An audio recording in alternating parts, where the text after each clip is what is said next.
10,000-pound gorilla in the room that nobody's talking about. The third leading cause of death, as published in the Journal of the American Medical Association, is MD-directed treatments. This means you go to a medical doctor, an MD. He gives you a treatment and you die from it. According to the United States Department of Health and Human Services, 15,000 Medicare patients a month are killed by MD treatment, and nobody goes to jail. A handful of terrorists fly 2 planes into the Twin Towers. 3,500 people die, and we go to war. But 15,000 people a month are killed by medical doctor treatments, and we don't bat an eyelash. This is because we have been, I don't want to say brainwashed, that's not the correct term, but we have been, for the last 100 years,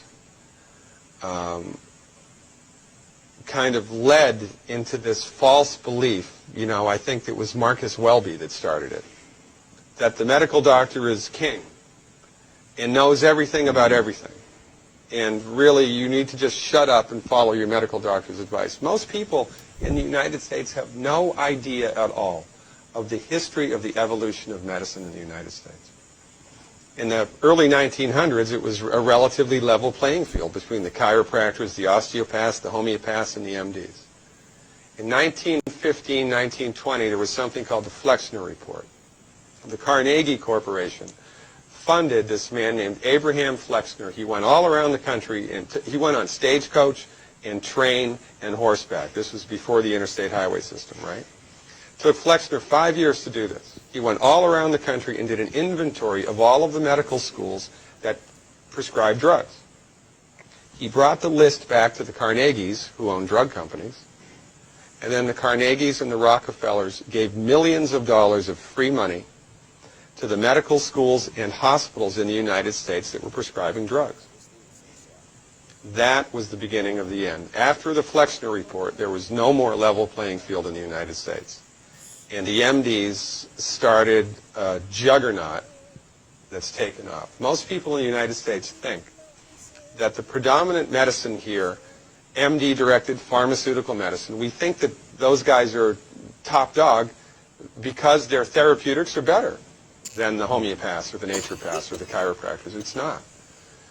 They're in the driver's seat because of political and financial coalitions that were built at the turn of the century that most people have no idea of at all. And it's a gigantic problem. And I mean, it's crazy, right? It's the third leading cause of death. And yet, when the government makes noise about messing with people's insurance, everybody freaks out. And that's a whole other thing to talk about, isn't it? Because what is medical insurance? When you buy medical insurance, what are you doing? You're betting that you're going to get so sick you will not be able to afford it. Right? Yeah. Right. And then, so you pay good money every month to gain access to a system of medicine that's the third leading cause of death in the United States. We need our heads examined, quite